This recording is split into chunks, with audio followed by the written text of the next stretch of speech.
Okay,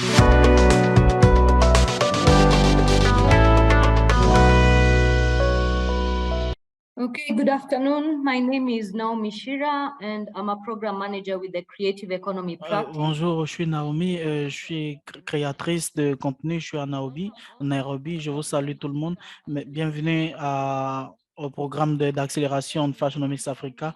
Aujourd'hui, nous avons parlé sur la mise en place d'un modèle d'entreprise solide en s'appuyant sur le modèle Canvas proposition de valeur, comprendre les besoins de vos clients et identifier les besoins de votre entreprise. Donc, regardez au bas de votre entreprise, vous pouvez sélectionner, au bas de votre écran, vous pouvez sélectionner la langue qui vous convient. Donc, la session sera sur d'une heure 30 et il y aura une autre 30 minutes de questions-réponses. Donc, la session va couvrir le Canva de business model et pourquoi en avoir un et les blocs de construction d'un modèle de Canva de business. Avant de commencer, donc, et allumez vos caméras si vous le pouvez. Utilisez donc le chat box pour poser des questions. Levez la main si vous voulez effectivement dire quelque chose. Et ce que nous discutons là, ici, est très confidentiel. Donc, vous pouvez éteindre votre micro lorsque vous ne parlez pas, participer activement et faire la place aux autres pour participer. Assurez-vous que votre nom sur Zoom correspond à votre nom d'inscription. Donc, la participation sera effectivement enregistrée. Du coup, rassurez-vous que votre nom de Zoom correspond à votre nom d'enregistrement pour que vous ne soyez pas porté absent. Donc, rassurez-vous que votre son et caméra est fonctionnel et regardez effectivement à ce que nous serons en train de discuter le long de cette session. Donc, le facilitateur d'aujourd'hui est Akiwande Akinsulir. Il est le directeur de la startup CC Hub Support. Il est très orienté donc dans l'innovation des entreprises. Il a une grosse expérience dans le planning stratégique, dans l'innovation, la gestion de l'innovation, le développement personnel et le développement des entreprises. Il est engagé avec plusieurs grandes entreprises comme Babanwest, MTN, Fastbank, Rain Oil, Traders of Africa, House of Terra, NNBC, Lagos State Government, le Government GZ, Global Alliance for Improved Nutrition, Microsoft Philanthropics, Faith Foundation, Orange Corners et ainsi de suite. Donc, nous sommes tout enthousiastes de vous avoir aujourd'hui, Monsieur Akinde, et nous attendons à une présentation de taille, d'accord, sur la gestion donc, des entreprises. Donc, vous avez la parole, Monsieur Akinde, merci. Merci beaucoup, Naomi. Et je pense que vous me recevez, vous m'entendez clairement. Très bien, très bien. Je vous salue tous. Je sais que ça ne serait pas évident pour moi de répondre à toutes les questions, mais bon, j'espérais le nécessaire. Là, je peux voir vos visages, vos caméras. C'est tout un plaisir de participer à ce programme. Aujourd'hui, nous allons parler effectivement à un sujet très intéressant. Donc, le temps est limité. Donc, nous allons parler effectivement, nous ne pourrons pas avoir l'opportunité de parler de tout, mais nous allons couvrir le nécessaire. Donc, dans sa plus forme simple, un modèle d'entreprise est comme une entreprise créée de la valeur pour elle-même tout en fournissant ses produits et services à ses clients. Je comprends que chacun de vous est présent à cette réunion, avait fait un travail excellent jusque-là, et moi, je ferai le nécessaire pour de donner le meilleur. Donc, je crois que durant cette session, nous serons en mesure de vous aider à voir effectivement comment est-ce que vous pourrez modéliser votre modèle d'entreprise, votre plan d'entreprise pour être efficace. Donc, le modèle d'affaires concerne comment est-ce que l'entreprise crée de la valeur à ses clients. Je parle de modèle d'entreprise. Quelqu'un pourrait vous demander quel est votre modèle d'entreprise. Ils veulent juste comprendre comment est-ce que vous, en tant qu'entreprise, en tant que modèle d'entreprise, vous structurez votre entreprise de manière à créer de la valeur pour effectivement votre client. La création de valeur signifie donc être en mesure de penser, de par une idée, les choses qui marchent et mettre ensemble les ressources. Par exemple, si vous gérez une entreprise de mode, par exemple, vous avez une idée, vous devez demander quel type d'entreprise de mode pourrais-je faire. Par exemple, vous êtes dans le design, dans le design de mode. Donc, le modèle, le design des tenues, de la matière et tout. Et c'est très important pour vous de tenir compte de tous ces paramètres, de sorte à asseoir votre plan d'affaires et dessiner votre produit, définir le produit que vous voulez vendre aux clients et le meilleur produit qui pourrait effectivement satisfaire vos clients et ensuite être en mesure de construire un moyen de livraison effectivement vos produits à vos clients. C'est pas juste que il faut juste avoir une idée, bien qu'elle soit innovative, mais bon, vous devez éventuellement être en mesure de créer, de connecter ce produit aux besoins de votre client et assurer une livraison de taille. En conséquence, vous serez donc en mesure de cerner la valeur que vous ajoutez, que vous apportez au client et que ce soit effectivement tous les paramètres pris en charge, il est question donc d'assurer toute une chaîne de production et assurez-vous du retour d'expérience de vos clients et ça vous donnera de comprendre vraiment votre modèle d'entreprise. En tant que gérant d'entreprise, lorsque vous parlez de pensez au modèle d'affaires, vous vous demandez comment est-ce que vous créez le service ou le produit et comment est-ce que je connecte mon produit ou service à mes clients et comment est-ce que je m'assure de livrer et comment est-ce que j'obtiens donc de la valeur en retour sur la base effectivement de la livraison, de la mise à disposition du produit ou du service. Le business model est aussi simple que ça. Donc, aussi simple que cela pourrait paraître, et ce n'est pas effectivement facile pour un nombre d'entrepreneurs de design, de dessiner ou de comprendre même leur business d'affaires, le plan d'affaires, pardon.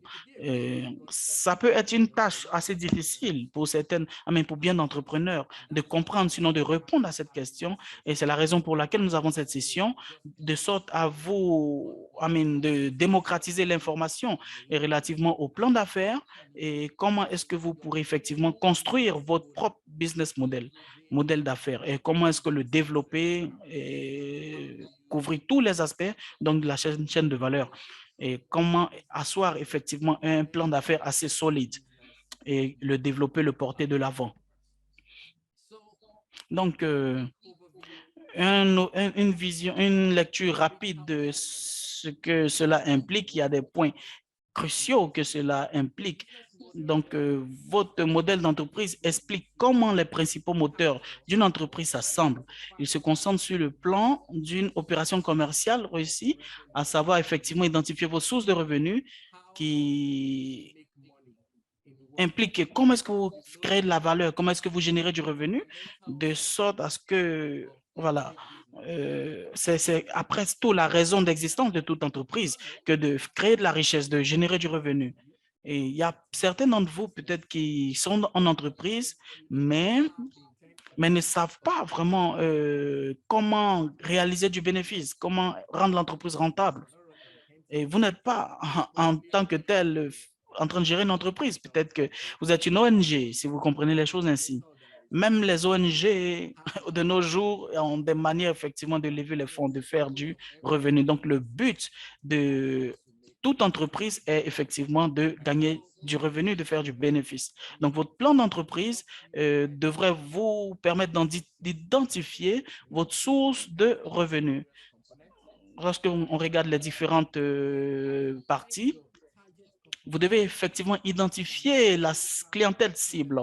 C'est un point particulier donc, qui touche à votre plan d'affaires. Quels sont les clients que vous ciblez? Quels produits vous pourrez vendre à ses clients et quels produits vous vendez effectivement à ces clients et quelles sont les données financières en termes de capacité de paiement, quels sont les coûts, que vous appliquez, quels sont les éléments du coût que vous appliquez. Donc, tous ces éléments sont importants. OK. Ensuite, comment est-ce que vous distribuez vos produits? Vous avez des designs, vous avez développé, vous avez une idée, un produit innovant, mais comment est-ce que vous le mettez vraiment à la disposition de vos clients? Donc, voici les points essentiels que le business d'affaires, le plan d'affaires, pardon, comprend. Et dans l'optique de effectivement comprendre le plan d'affaires, il y a un homme qu'on appelle Alexander Posterer. Alexander Osterwald est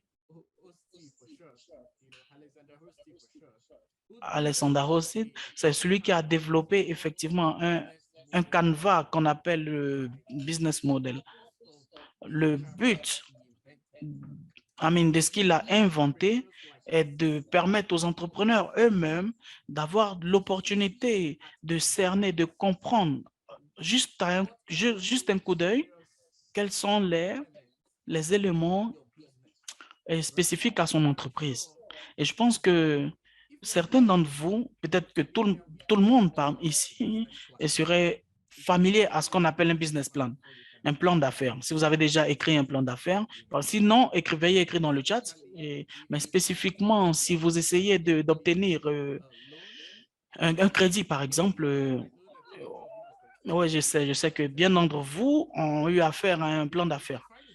Si vous essayez, par exemple, d'obtenir une ligne de crédit, un prêt bancaire, que ce soit de la banque ou d'une entreprise de développement, ça peut être un crédit, un prêt particulier où l'entreprise est dans son démarrage et vous pouvez éventuellement avoir besoin de fonds, donc vous devez écrire un plan d'affaires. Et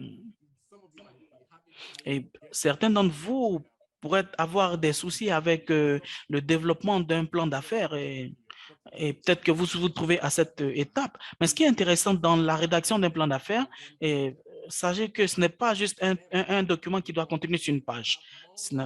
Vous avez plusieurs pages, effectivement, qui rentrent en ligne de compte pour mettre en place un plan d'affaires. Et donc, si je voudrais donner une idée, un guide, un plan, d'accord, à quoi ressemble un plan d'affaires, vous commencez éventuellement avec l'exécutif sommaire exécutif, l'exécutif sommaire et le sommaire exécutif. Là, vous avez effectivement la description du business. Pour certaines entreprises, le résumé exécutif peut prendre 2 pages et pour certaines, la description du business peut se faire sur une page ou 2. Et là, il faut parler de votre vision, de vos actions, de vos objectifs. Mais bien sûr, il y a une page qui parle effectivement des produits, des services que vous offrez. Une page que vous dédiez effectivement à la description de votre produit, vos services et de sorte à effectivement arranger les choses. Vous avez aussi une page qui parle effectivement de l'analyse market et les informations autour de l'industrie et quels sont les besoins effectivement de votre action, quelles sont les personnes à qui vous adressez vos produits et ainsi de suite. Vous avez tous ces éléments qui définissent vos stratégies, vos opérations, les ressources dont vous aurez besoin et de sorte à effectivement conduire, mener votre entreprise. Et vous avez effectivement les risques auxquels sont associés votre entreprise. Et ensuite, vous allez toucher à la finance, l'analyse financière. Comment est-ce que le plan d'affaires a un sens en termes de finances? Et donc, quand on regarde tous ces aspects, spécifiquement la finance, et donc, vous allez faire une projection sur 2 à 3, 4, 5 ans. Donc, quand vous mettez toutes ces informations ensemble, vous aurez un document qui aura plus ou moins 10 pages. Et 10 pages, un document de 10 pages qui représente votre plan d'affaires, qui couvre toutes ces informations et c'est fantastique en fait.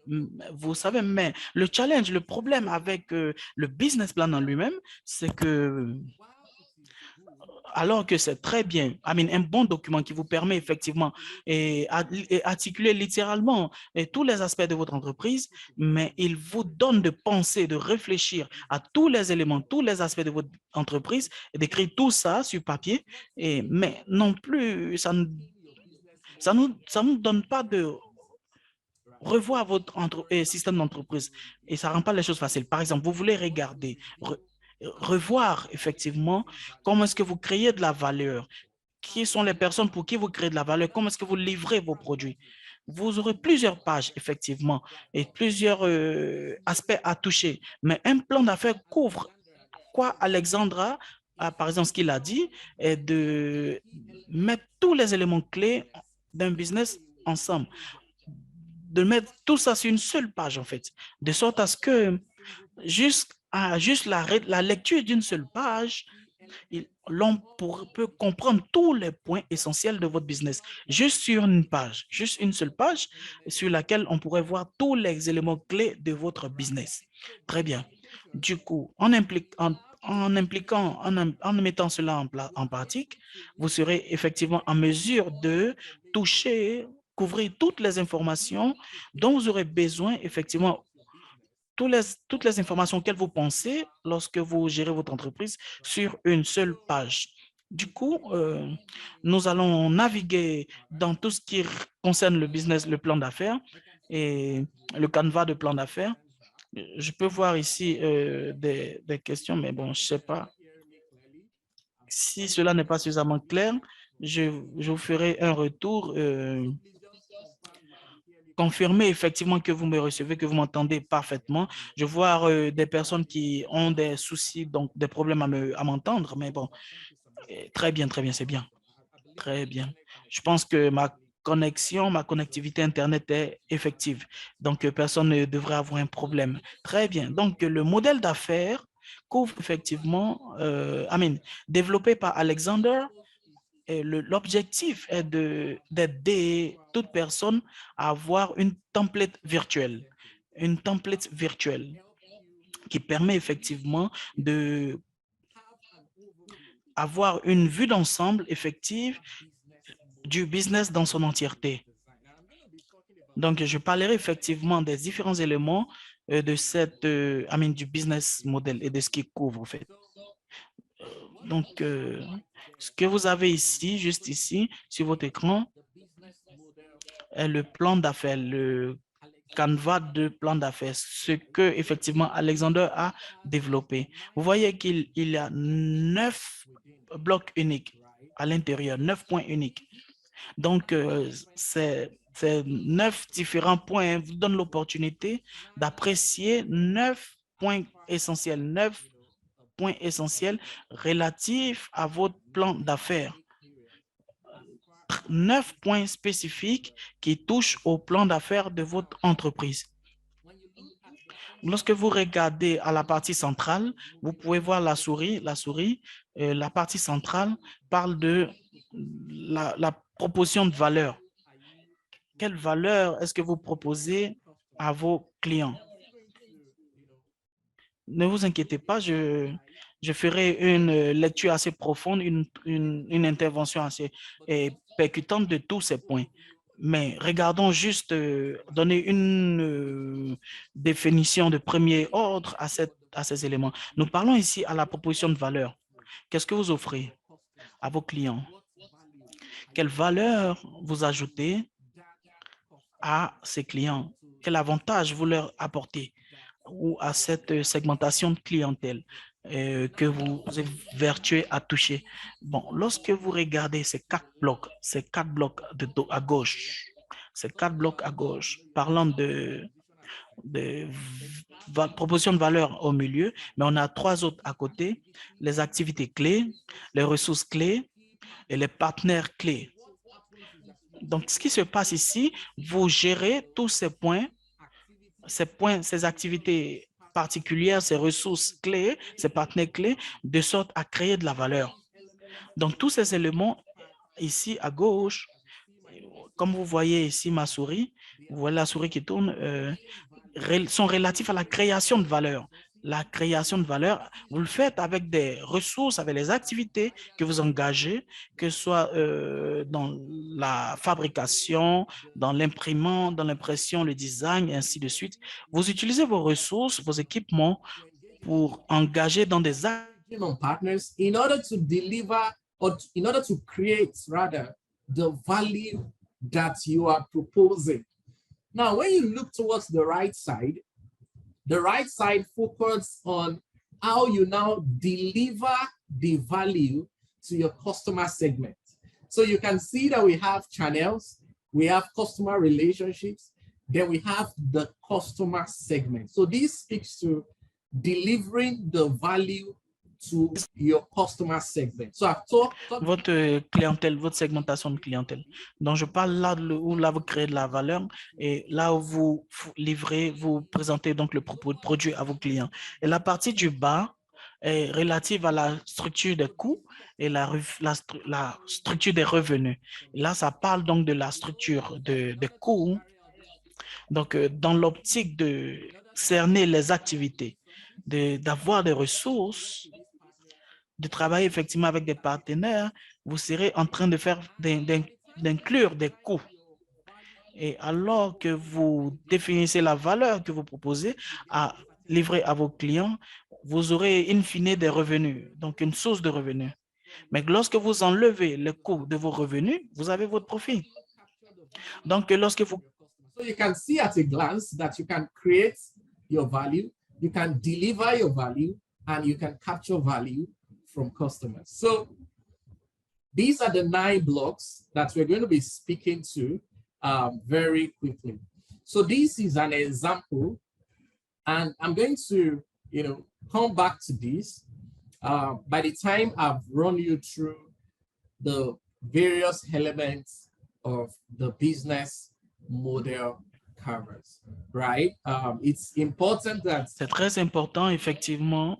Vous comprenez tous le concept et c'est important que vous compreniez les éléments, les variables imparties, de sorte à ce que vous puissiez appliquer ce Canva de sorte à développer ce qu'on appelle un plan d'affaires. Voici un exemple. Voilà, comme je disais, je retournerai sur ces exemples plus tard, de sorte à ce que, avant que vous n'ayez effectivement des connaissances clés de ce que je veux expliquer ici. Du coup, si vous avez des questions, je reviens là-dessus. Si vous avez des questions, utilisez le chat. Mes collègues prendront soin de recueillir vos questions et je me vêturai donc de répondre plus loin. Pourquoi est-ce que nous avons besoin de couvrir ces points? Vous comprenez que c'est facile de couvrir ces points. Donc, le Canva est très précis, très spécifique, il est flexible et il est aussi axé sur les clients. On a eu des commentaires. Vous devez être concentré sur votre clientèle. Des commentaires qui indiquent que vous devez être concentré sur la clientèle. Et le client est roi. Je sais que vous avez entendu ça plusieurs fois, que le client est roi. Moi, j'ai entendu ça vraiment depuis mon enfance, depuis ma tendre enfance. Le client est roi. Mais comment est-ce que vous construisez votre modèle d'affaires autour du client? Vous devez aussi savoir que le plan d'affaires montre une connexion avec toutes les clés, les éléments clés qui construisent effectivement votre modèle d'affaires et qui est établi ici. Et ce sera ainsi facile pour vous de communiquer ou de vous engager avec soit vos collègues, vos financeurs, vos partenaires, vos employés ou les personnes qui travaillent avec vous, les bailleurs de fonds à votre entreprise, vos partenaires. Ce serait facile pour vous de communiquer votre plan d'affaires à toute personne parce que aussi longtemps que vous aurez effectivement ces 9 points essentiels. Nous allons donc plonger dans le vif du sujet. Et la première partie d'un plan d'affaires, comme je l'ai dit tantôt, est où se trouve effectivement la valeur, la proposition de valeur. Et ça, c'est très important. Vous pouvez être en entreprise dans les affaires juste parce que quelqu'un d'autre le fait, ou faire le même business, mais bon, ce n'est pas mauvais en soi, mais bon, vous observez et vous regardez effectivement. Il y a une grosse opportunité, peut-être dans le prêt-à-porter, ça peut être peut-être dans le voisinage, dans une communauté particulière, et que vous décidez de mettre en place un business, un magasin, une salle d'exposition dans cette communauté ou bien dans ce voisinage, il n'y a pas de souci en soi. vous voyez effectivement, il y a une opportunité de vendre dans le domaine du fashion business. Mais bon, mais peut-être il y a un fashion design dans ce voisinage en question, mais bon, mais ils ne sont pas suffisants pour couvrir le marché. Vous pouvez donc comprendre là qu'il y a une opportunité de se faire de l'argent, de se positionner. Ou bien peut-être qu'il y a il y a un photographe ou une entreprise peut-être de vidéo ou de photographie et vous pensez effectivement que dans dans ce voisinage, il y a un besoin et là, vous voulez peut-être mettre en place une salle d'exposition. Il n'y a pas de problème en soi, mais bon, ce qui vous rendra unique, ce qui va vous démarquer de la masse, ce qui va vous distinguer de toutes les entreprises similaires, de votre concurrent, de toute autre personne qui font le même business que vous, ce serait effectivement lorsque vous aurez une proposition de valeur assez claire à vos clients. Quelle est la proposition de valeur à vos clients? Voici la question clé. Et quand je dis proposition de valeur, je parle de quel problème spécifique vous avez vu, quelle lacune vous avez observé et à laquelle vous évertuerez à répondre. Vous avez réalisé, par exemple, nombre d'entre nous, par exemple, dans les affaires, euh, prenons un exemple, peut-être que vous êtes dans la création peut-être des images,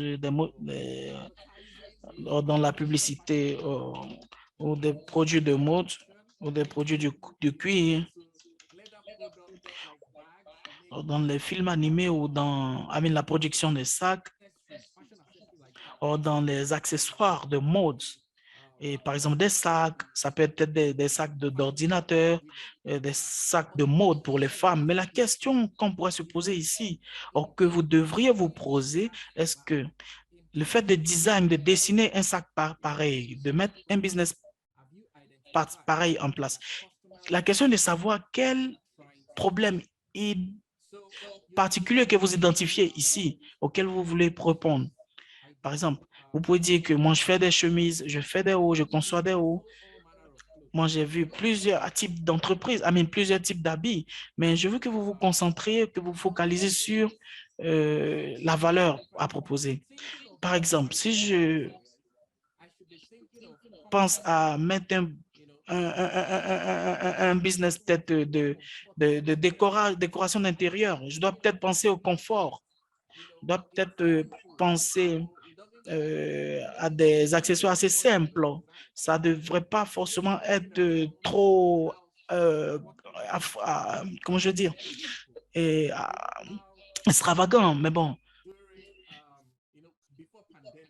Par exemple, avant la pandémie du COVID, par exemple, dans le sens de couvrir les besoins des directeurs exécutifs, si vous voulez peut-être dessiner peut-être des chemises d'une certaine manière ou bien des costumes pour les cadres d'entreprise. Vous savez un peu les tenues, les vêtements des directeurs, des cadres et tout. Mais pardon, par exemple, la pandémie qui s'est passée et les gens ne sortaient plus, ne portaient plus les vêtements, parce qu'ils étaient particuliers, ils étaient spécifiquement à la maison, travaillaient depuis la maison.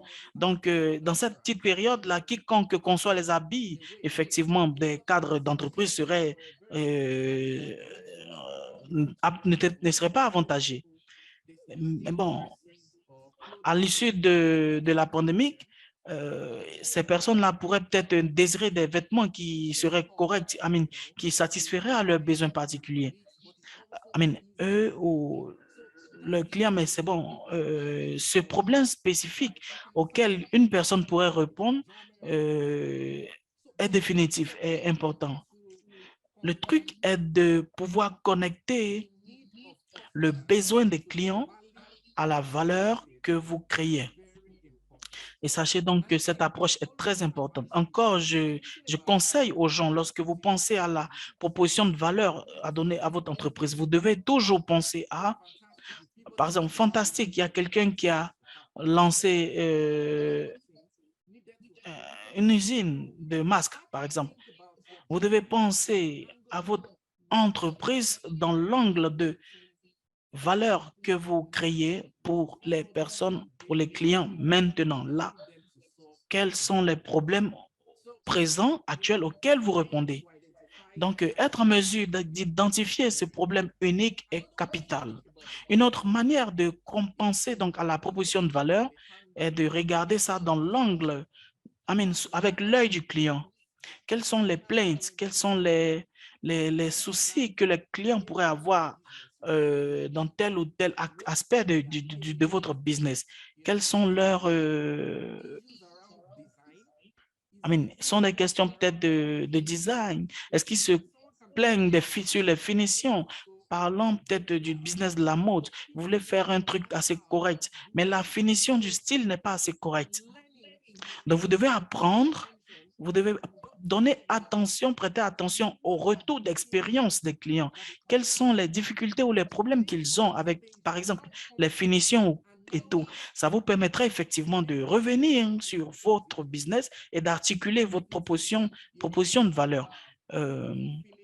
Par exemple, des finitions assez correctes, assez intéressantes. Si vous pensez que, par exemple, des habits, des vêtements confortables, sont les besoins, par exemple, des clients.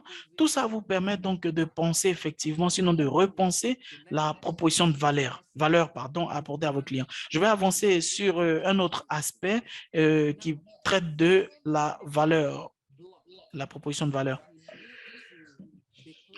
L'autre point essentiel que vous devez connaître ou définir dans votre segmentation de clients, et bien sûr, en entreprise, j'ai eu à conseiller des entreprises dans le domaine de cinématographie ou de la vidéo.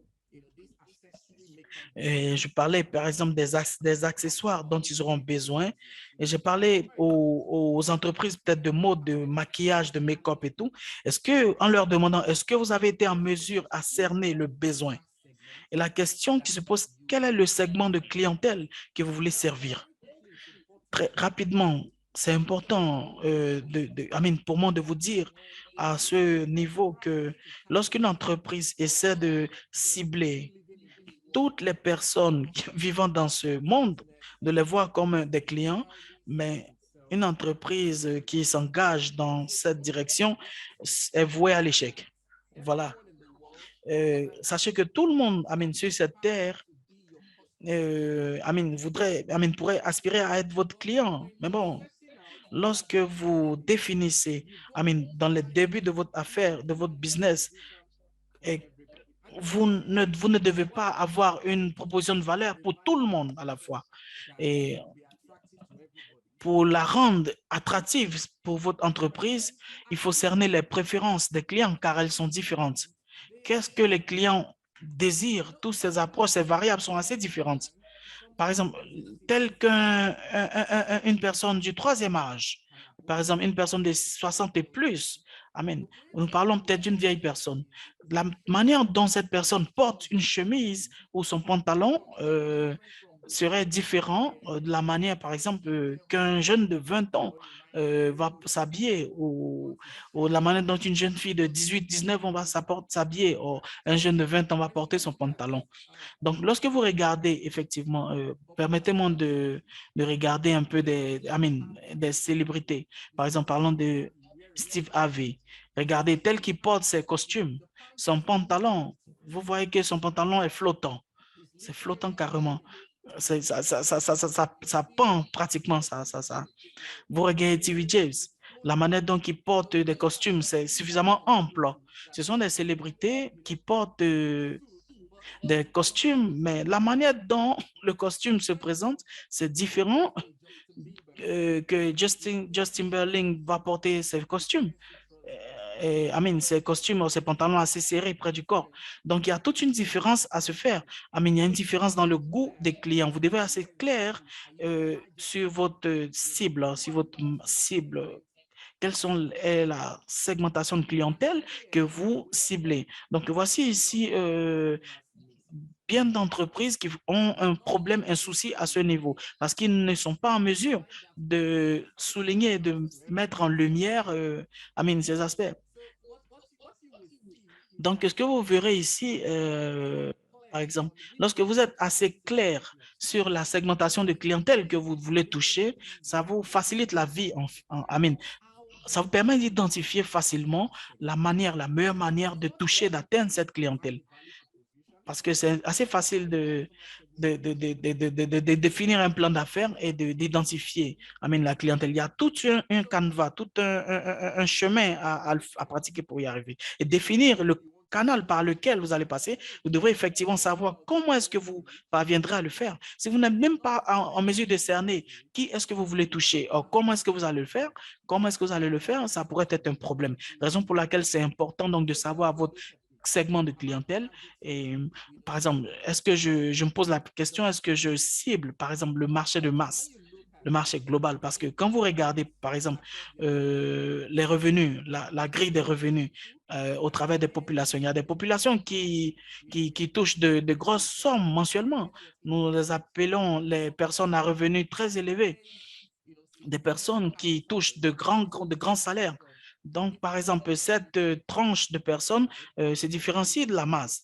Mais vous trouvez que si vous êtes familier à un monsieur comme Aliko Dangote, l'homme le plus riche en Afrique, il est littéralement tout au-dessus, tout au top de la liste. Quand on parle de revenus en Afrique ici, tout le monde, même Forbes le reconnaît comme le premier, en fait. Il y a plein de milliardaires qui ont le niveau d'Aliko Dangote. Et si, par exemple, vous dites que vous designez, vous voulez toucher une clientèle du gabarit de Aliko Dangote, ça veut dire que tout ce que vous faites devrait se focaliser sur cette niche de clients. J'ai vu des personnes qui essaient de servir des célébrités ou qui servent effectivement des personnes d'un réseau assez social, élevé, mais bon, ça veut dire que tous les éléments dans le blog, dans les 9 blogs que j'ai cités tantôt, sont couverts. Il y a des personnes, par exemple, qui veulent toucher la classe moyenne. La classe moyenne ne touche pas aussi des revenus assez importants que ceux du haut. Mais bon, ils ont quand même un revenu relativement important à la classe, la classe de bas.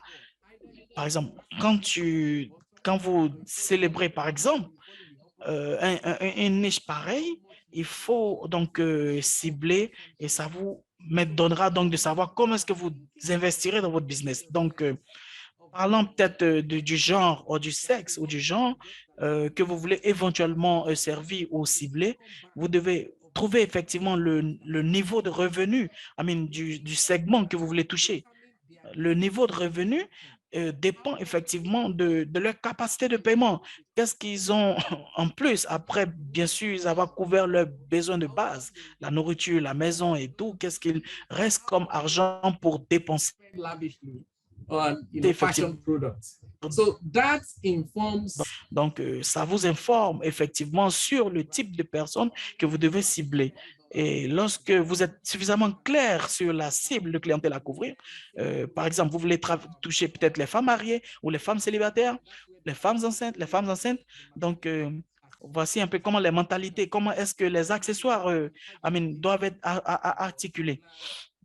Par exemple, si vous voulez toucher peut-être les enfants, vous concevez des habits des enfants ou bien des personnes âgées, et c'est important peut-être de savoir comment cibler. Vous devez être suffisamment clair sur qui vous ciblez et ça vous donne de redéfinir la proposition de valeur à offrir à ces personnes et tous les éléments connexes qui vont effectivement avec. Nous parlons rapidement des canaux.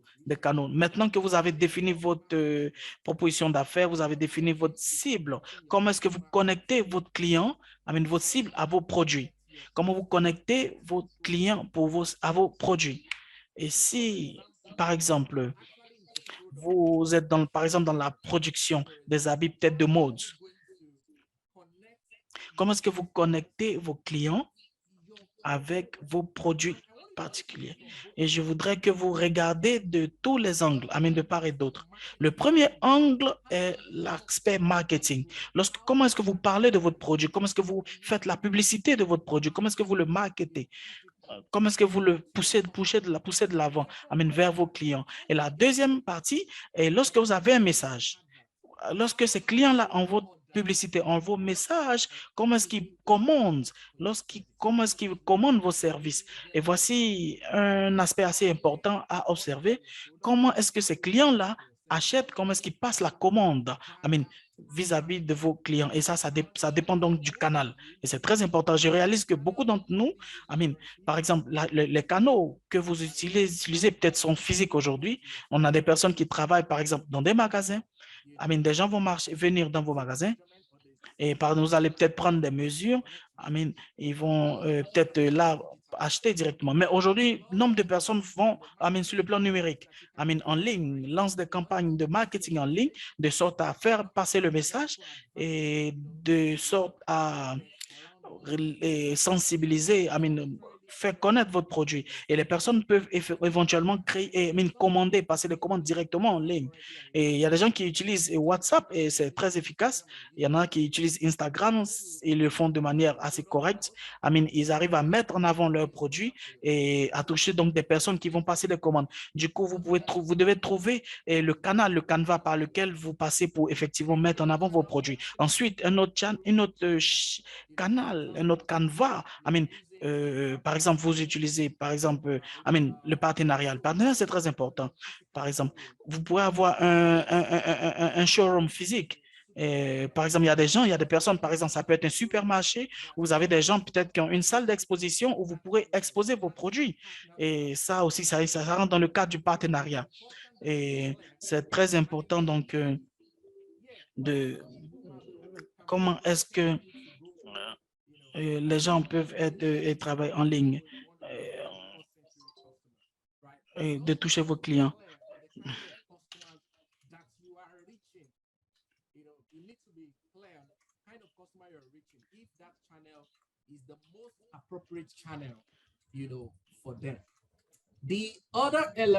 Donc, l'autre élément en particulier est de toucher effectivement le type de relation que vous établissez avec vos clients.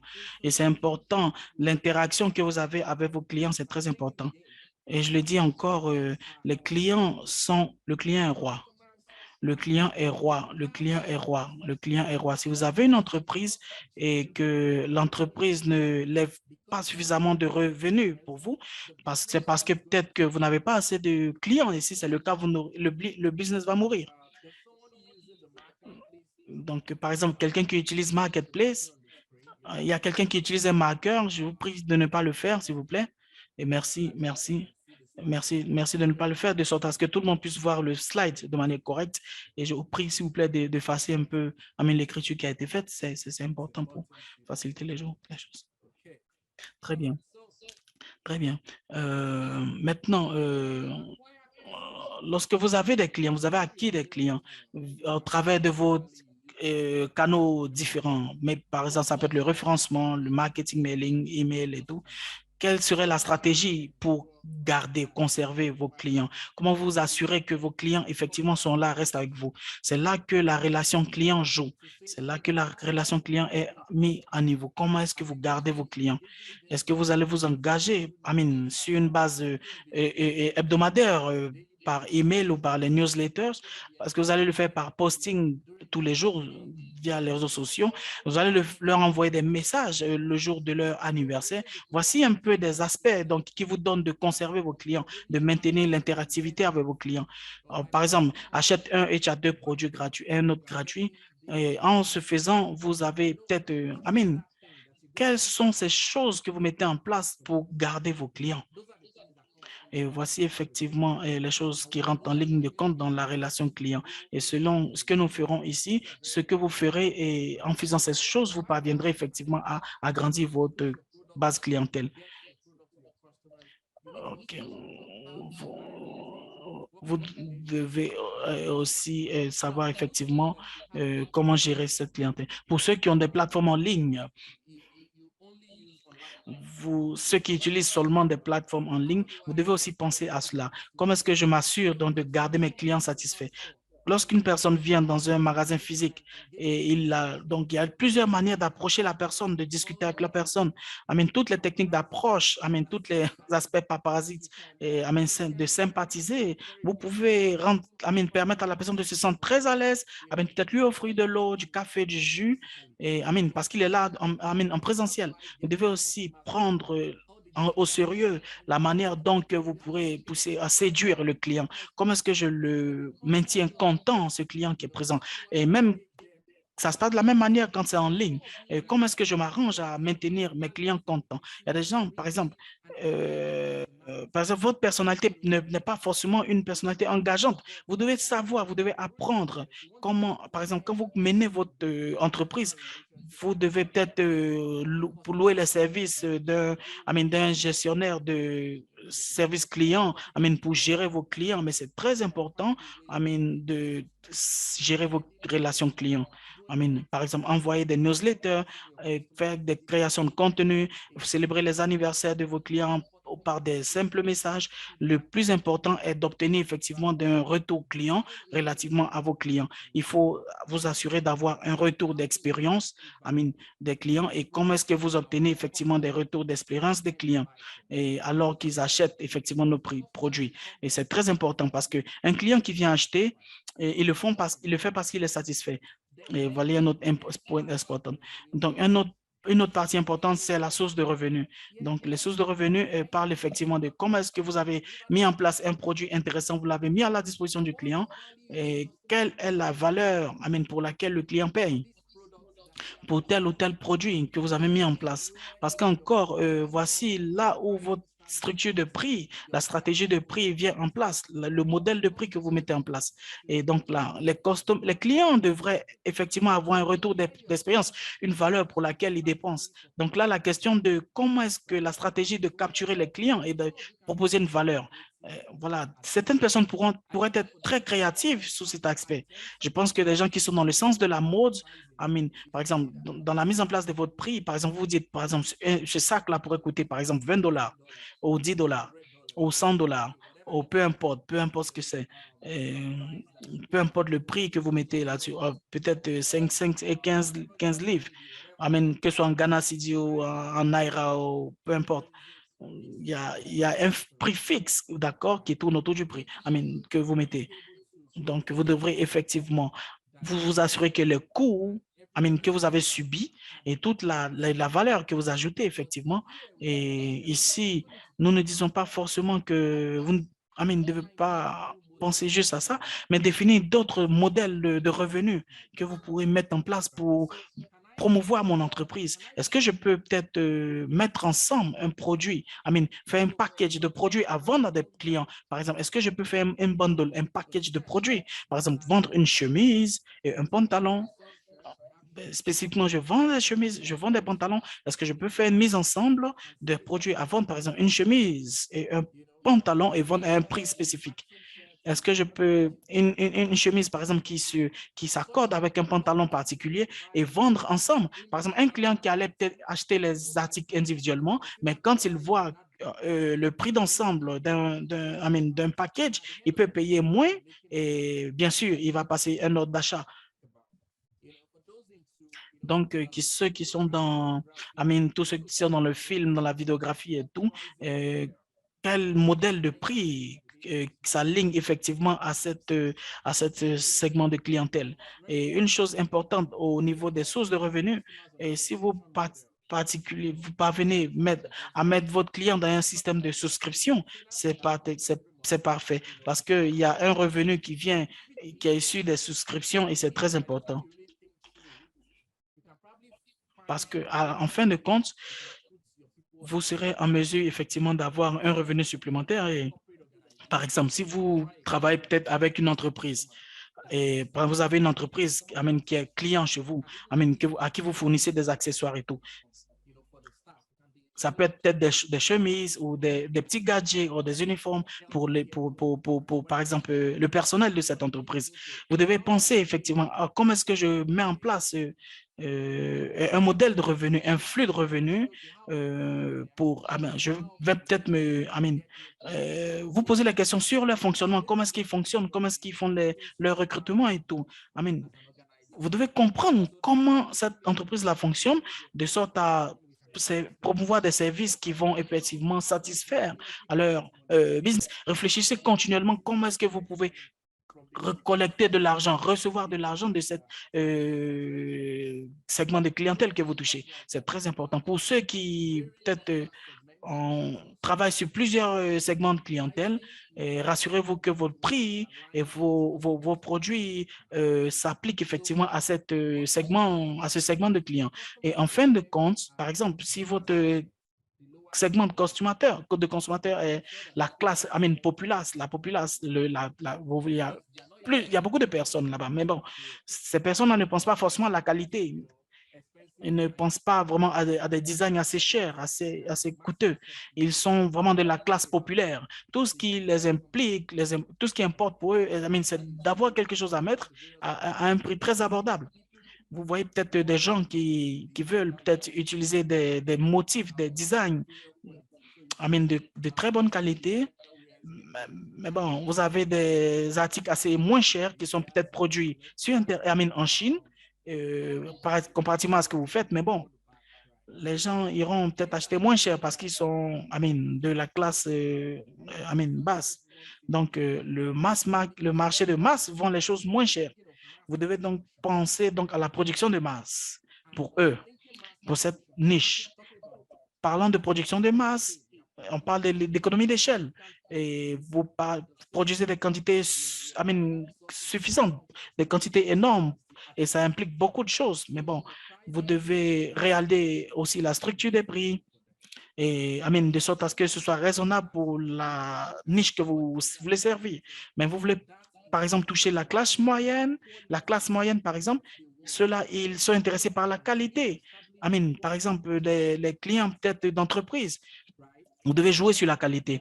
Par exemple, il y a des clients d'entreprises qui ne sont pas forcément intéressés par la qualité, hein, mais bon, ils veulent juste porter quelque chose, peut-être pour un événement particulier, et ils veulent un uniforme régulier, de porter pour des événements spécifiques.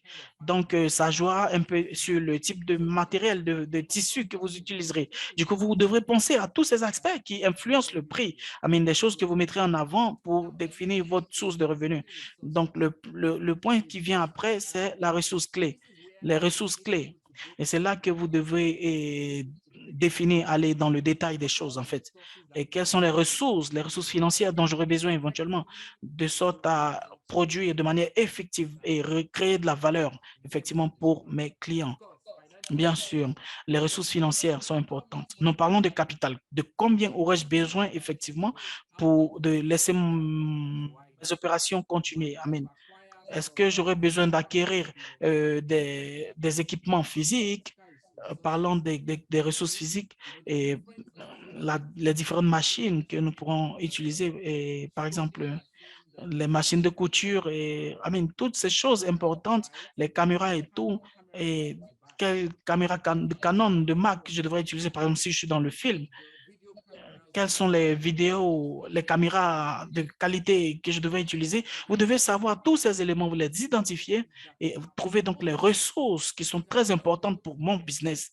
Ici, je voulais noter je voulais souligner que quand on parle des ressources, on peut par exemple avoir une grande liste de ressources qui ne se termine jamais, mais bon, mais il faut mettre l'accent ici sur les ressources clés et les plus importantes, les actifs les plus importants requis pour mon entreprise de tourner, de fonctionner. Quels sont les actifs assez importants pour moi pour créer la valeur à ma cible clientèle?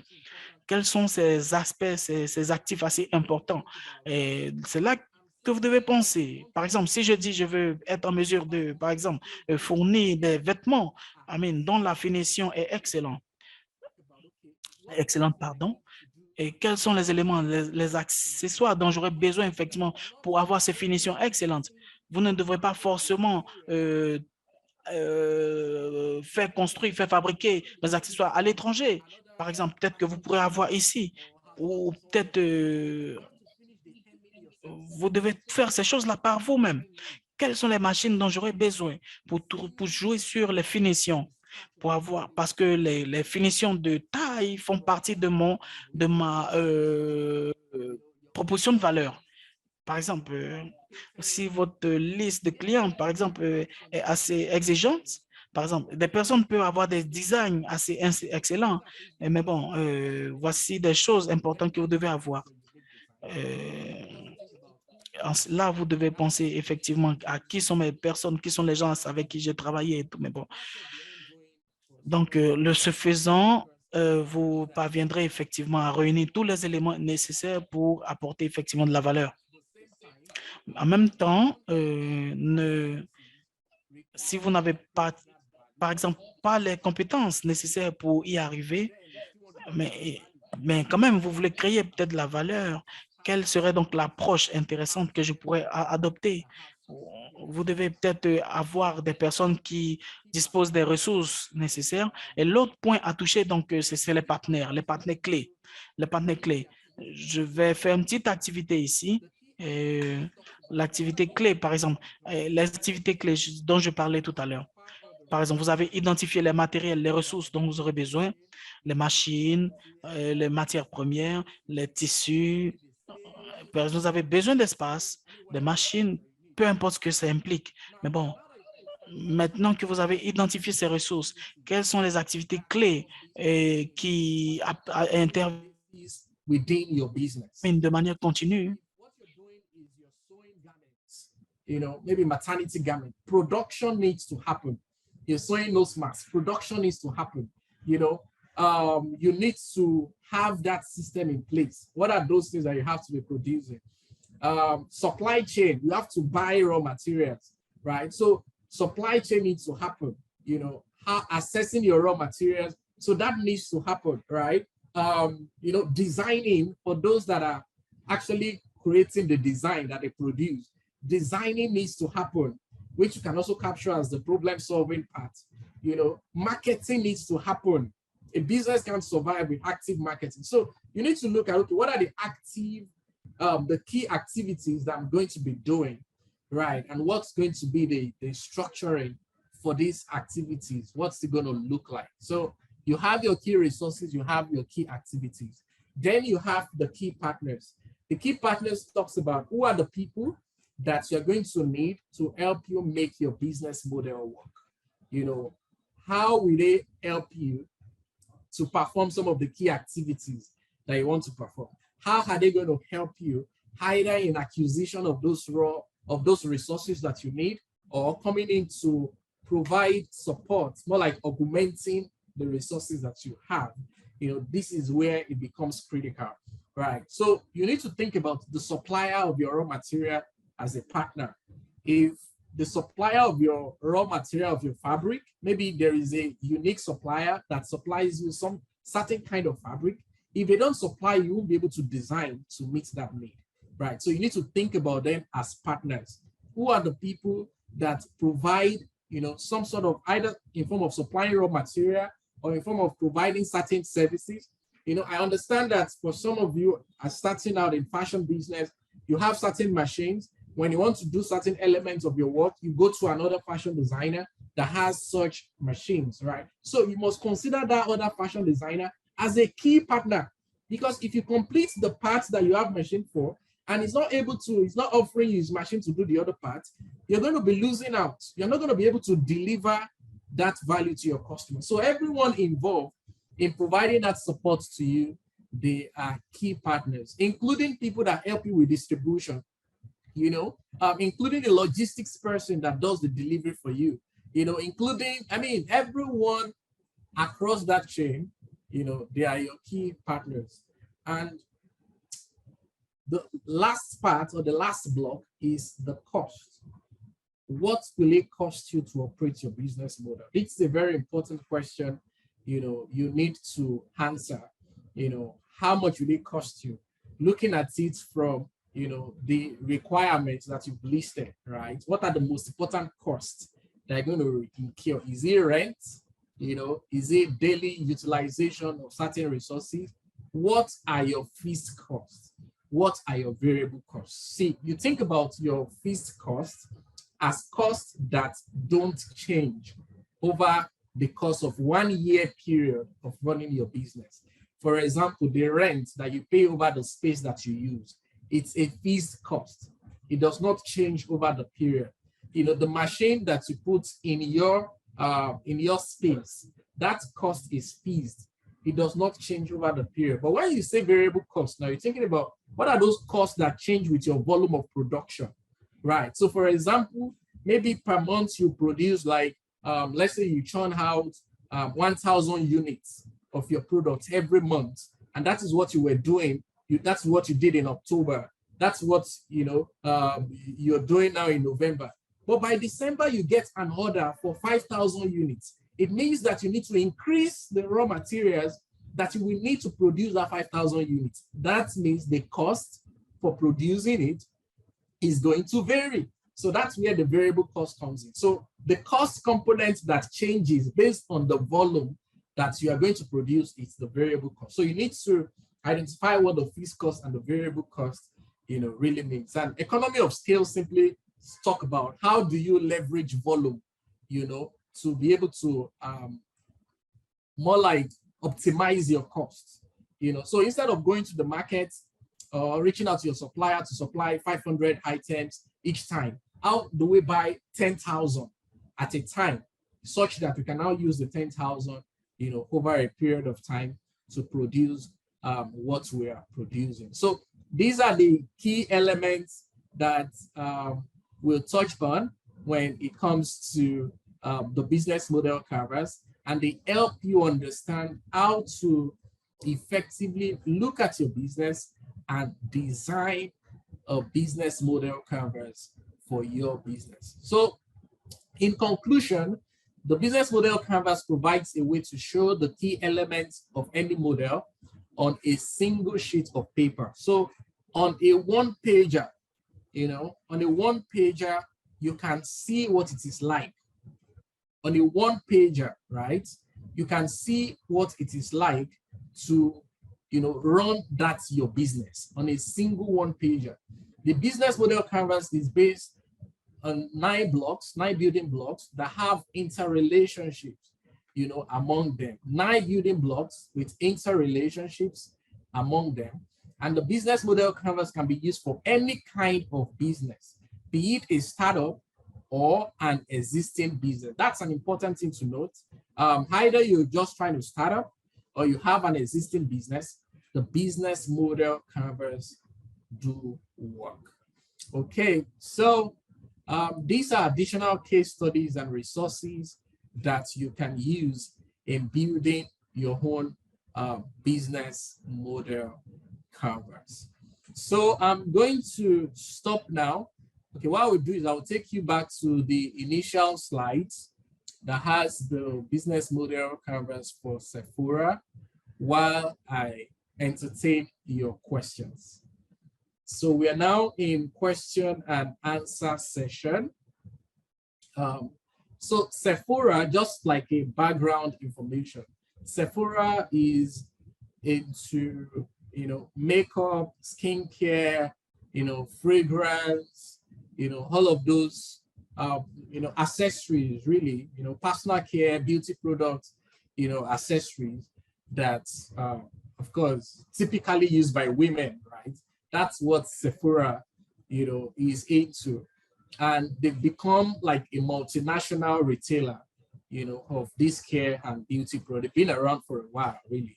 And they have over 340 brands, you know, in their portfolio.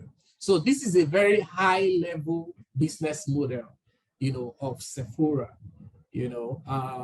By the time you dice each of the elements, there are so many other things embedded in it. But at a high level, this is the business model of Sephora. So in terms of value proposition, they are pushing high quality and affordable beauty and luxury products. See, high quality and affordable beauty and luxury products. Now, and when you look at the customer segment that they're trying to target, they're targeting young women, you know, young women. Of course, in this case, because this is just their own business model, just pulled off, you know, an online page just for you to see. This is the link. The link is there beneath. This is not developed. We didn't develop this for Sephora. We just pulled this up as an example.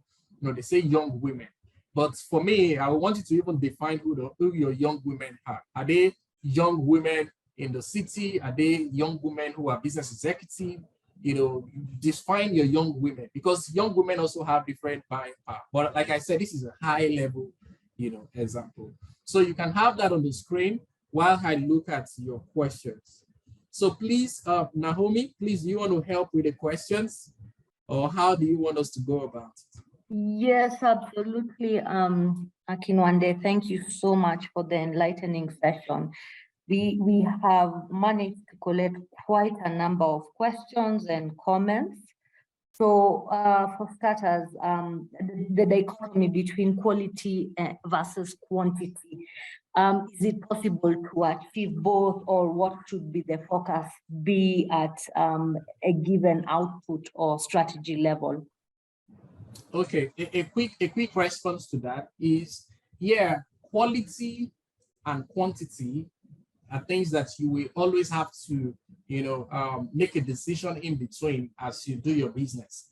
But you need to understand that it's about the customer segment that you are targeting. That's what influences the quality that you provide. So for example, when you look at the mass market, which is like the bottom or the base of the market, you know, I've given you like an hierarchy, right? The top is the upper class, then you have the middle class, then you have the lower class or the mass market. That's the way it is in every economy, right? So the mass market or the lower class, they are interested in quantity. They are interested in quantity. Anything they want to buy, they are interested in volume over quality. I give you an example. When they want to buy food, they are looking for the food vendor that will sell them volume, irrespective of what the quality is, irrespective of the nutritional value of that food. They are not interested in nutritional value. They just want volume that will satisfy their hunger. The same thing when you're doing fashion products. They are not interested in quality. They just want something to wear and to go. So quality is not their concern. Something that they can get at the cheapest amount is what they are looking at. But when you look at the middle class, they are interested in quality. You know, they are ahead of the mass market. They are able to pay for quality, right? So you need to think about them from that angle, that yes, these people want quality, you know, but affordable quality. But when you think about the upper class does not have any challenge with being able to pay. They have the money to pay. I'm sure you've seen in the news how Femi Otedola is on a cruise, you know, on a yacht for his 60th birthday. He has the money to pay, right? For upper class, they have the money to pay. So what they are looking for is quality at its premium. Quality at its premium. They are looking for luxury. So you need to think about it. So when you're looking at the various markets you're serving, you need to understand that their behaviors differ. Okay, next question, please.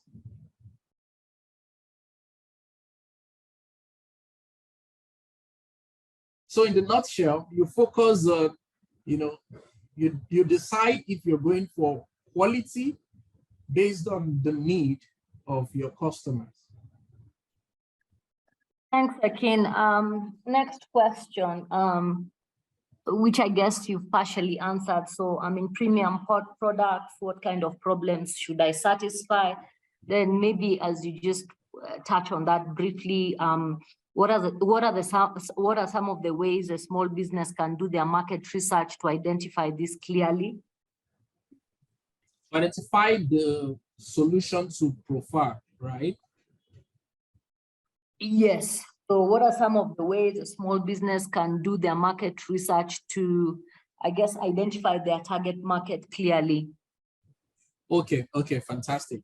Now, a very quick way to look at it is that if you're operating a physical store, a brick and mortar store, wherever you locate that store already has decided or determined the kind of people you are going to be serving. if you situate your physical store in, a low-end area, it means that the kind of customers that are going to be walking past your store or coming around your store are people that are within that class, right? But if you situate your physical store in an expensive neighborhood, right? It means that the kind of people that are going to be coming around your store are people that are in the upper middle class and upper class. So that is a major thing that you need to first address. You can't situate your, it's difficult to use different neighborhoods now because you're from different countries. You won't understand where these neighborhoods are. But you see, you can't situate your business close to a slum and now be charging premium. Nobody will come out of the slum to pay you premium. I think that explains it. But when you situate your business, physical store in an environment where, it's like a government reserve area or a developed area, you are able to attract people that stays in that neighborhood to come there. So that is when you're using physical store, right? So there is a definition already on your business based on the location where it is. You don't need to go and use Google search or do any market research. Where you are defines the kind of products that are going to be showing up. Now, when you are running an online business, which gives you the liberty to reach as many people, as possible, so you have opportunity to define who you want. You are now looking at your capabilities. You are looking at the resources you have. You're looking at the funds that you have. You're looking at the network you have. And you're now saying, who are the people that I can realistically serve or reach with the things that I have? So for example, you can't say that you want to be doing celebrity makeup and the kind of makeup accessory that you have, they are low-cost makeup accessory. It means that you have to first look for people within that category that are able to manage your low-cost accessory first and foremost. And when you generate enough revenue and you're able to buy the premium accessories, then you can now start serving a higher market. So again, it's about what resources do you have? What capabilities do you have? Those are things that inform the kind of market that you target at the initial phase. But generally, right, if you want to have a sense of the market, or you want to even know about people around you, typically you can do a very simple survey. If you go online, there are different places, different resources available online to conduct market survey, just to find out, what people like, so you're asking questions like, oh, are you willing to pay this amount? If you get a product like this, are you willing to pay this amount? How much are you willing to pay for these? If you see a bag that is, just asking questions, right? So, but how to conduct survey, you can get that online. There's not enough time to teach on that now. So I hope I've answered your questions. You can nod, you can't speak to me. If you just nod or you do thumbs up, I know that you're with me. Thanks for that, Akin. There's been quite a bit of questions about servicing the upper market. So thanks for clarifying that. So there's another question which came in earlier. How do you approach the terms and conditions of using a partner showroom? Also, if that option is not on the table, apart from social media, how can a business strategize to get the products out there? Okay, so in terms of the terms and condition, right, I always encourage people, to find a way to, take care of the partnership agreements, with different partners, particularly when it has to do with, maybe sharing profits or paying for service or paying for space and all. Just a basic agreement that, XYZ and ABC of social address have agreed that XYZ can place products in a store, in exchange for that, for every product sold, there is this amount that will be paid, just very simple, not complex thing. And usually when it comes to agreements, I always advise, just use a lawyer, a very smart person. It doesn't have to be someone from a renowned legal firm, but someone who is a lawyer who can help you draft a very simple agreement that works. And if your business is already doing some significant revenue, you should retain the service of a lawyer, and that lawyer can help you with the agreement. Now, in a case where you don't even have opportunity to maybe find a local partner that you can work with, maybe in form of a supermarket or in form of a store that you can place your products in, you know, to push what you're doing, right? What are the other ways that you can literally push your product? The first thing you want to do is to think through your social circle, right? As an entrepreneur, you have a social circle, right? You have friends that you meet. There is a platform where you meet with some of your friends. You have old schoolmates. You have people that you belong to the same association. There are platforms where you have, mutual platform where you have. So you can leverage reaching out to the admins of those platforms to be able to push your products via those platforms. You know, some of us, we attend certain meetings, you know, certain gatherings, social gatherings, even religious gatherings. And in those gatherings, they don't even know what you're doing. You know, it is when someone appreciates what you're wearing and say, oh, I like what you're wearing. And say, oh, I made it. That's when you now get to talk about the product. No, everybody around you should know what you do. Everybody around you should know the product you design or you produce and the service you provide. So when you do that, you increase the chance of people that are putting the words out there on your behalf. But I'm just going to tell you, it's important that, you know, as you design your product, as you sell it, as you talk about it, leverage on platforms. So for example, if you're working, you know, strictly leveraging or building your business online, you want to look at what are the other blogs, what are the blogs, you know, popular blogs locally within your, you know, within your nation or within your state or within your province that people visit. Can I reach out to this blogger to place my product there? You know, yes, you know, sometimes, you know, wherever it is, anywhere you meet with people, you know, be it, you know, restaurants, be it, you know, religious places, be it pub, be it anywhere you meet people, you can also put elements of your marketing collaterals there to push the words. So leverage on blogs. There are blogs where you can advertise, you know, leverage on influencers.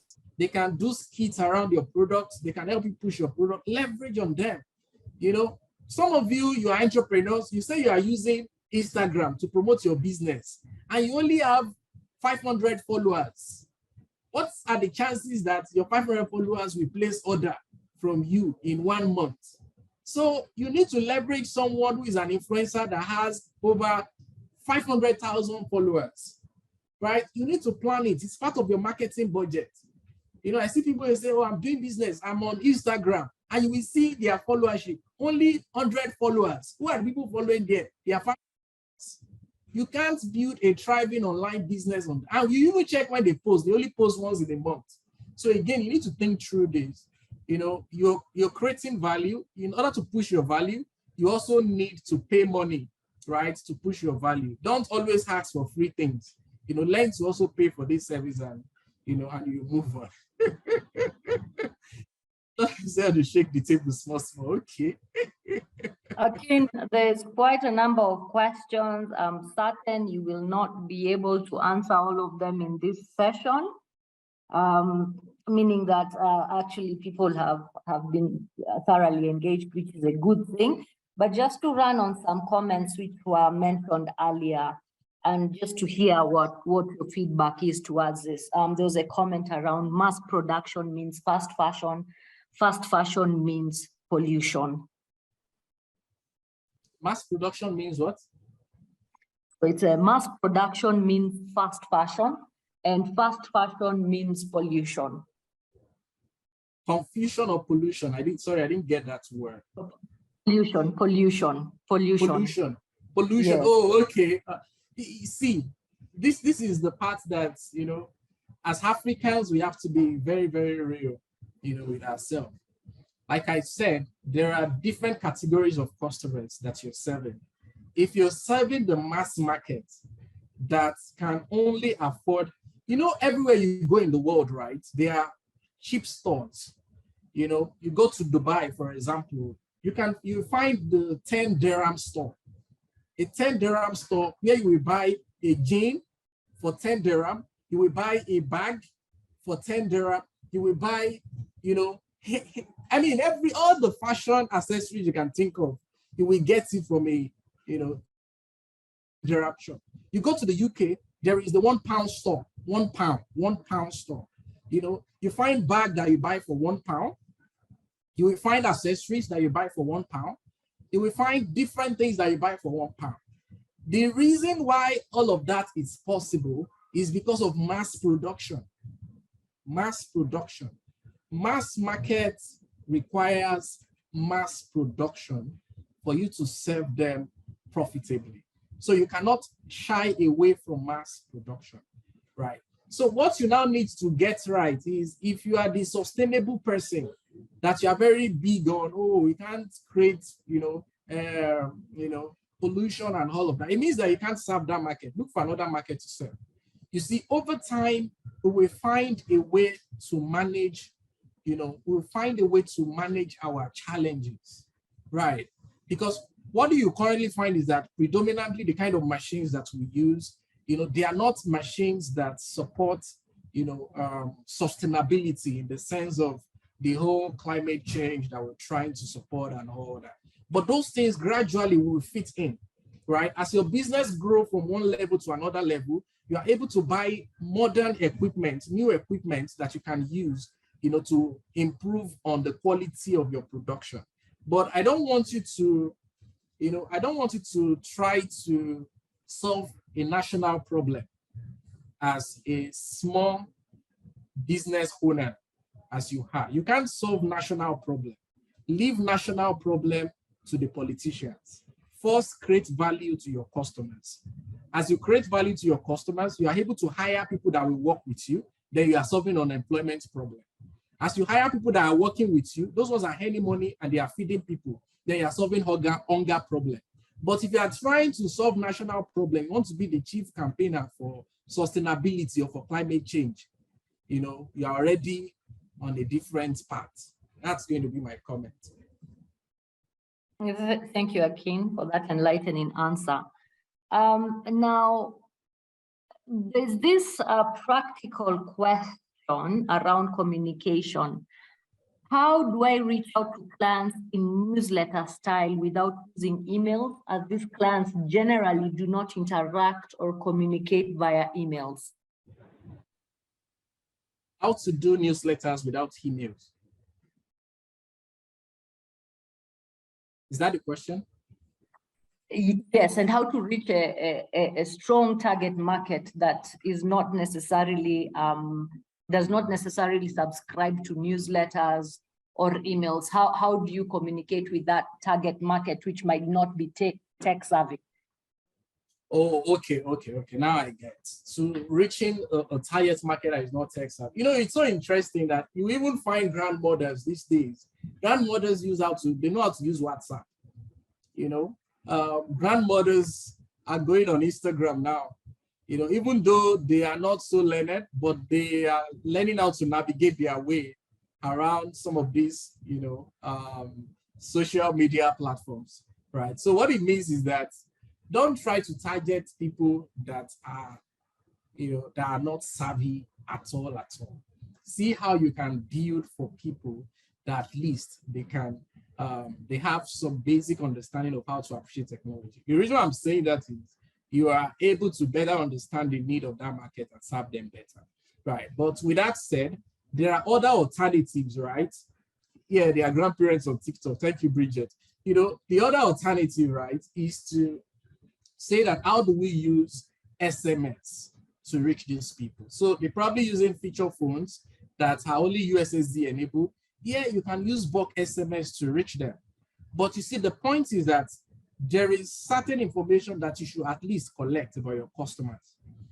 At the point they are paying you, you need to take down their phone. So even if they are coming to physical store, as they are paying you, take down their phone number. Ask for their birthday. When is your birthday? Put it down. So you're also creating database of your customers, right? You have their name, you have their phone number, you have their birthday. And for those that have email, they provide their email. You see, most of the phones now, it's either an Android phone or an iOS phone, right? Except for those that are using feature phones. Those Android phones, iOS phones, they require emails to use it. So it means that most people these days also have emails. But if you're able to collect that information, you will use that to reach them later, you know, sending them SMS, right? Calling them on their birthday. You know, those things are things that you can do. But again, to serve mass markets, you know, you need to think about mass approach to engaging them. And that's where emails come very handy. Bulk SMS comes very handy, right? So I hope I'll be able to add something. Oh, I can see some comments in French. My French is not as good as this, you know, but I know it's also an exciting experience for those that are listening here in French. Akin, thank you so much for such an engaging and enlightening session. Indeed, we have gotten quite a number of comments, questions, and unfortunately, time is up. We will not be able to cover all the questions and comments in this session. But as usual, if maybe one of my colleagues can post the email for the help desk, whatever questions, comments that have not been addressed, please direct them to the email for Fashionomics, and we will address them. Additionally, we will also be opening up the WhatsApp group for engagement. So we will bring in Akin shortly after this session to be on the WhatsApp group. You're more than welcome to ask him a couple of questions. It will be an open forum for the next few hours, and then we'll go back to closing it, back to it being a platform for information being disbursed by the administrators. Thank you everyone for the engaging session. Thank you for your participation, your active participation, your questions, your comments.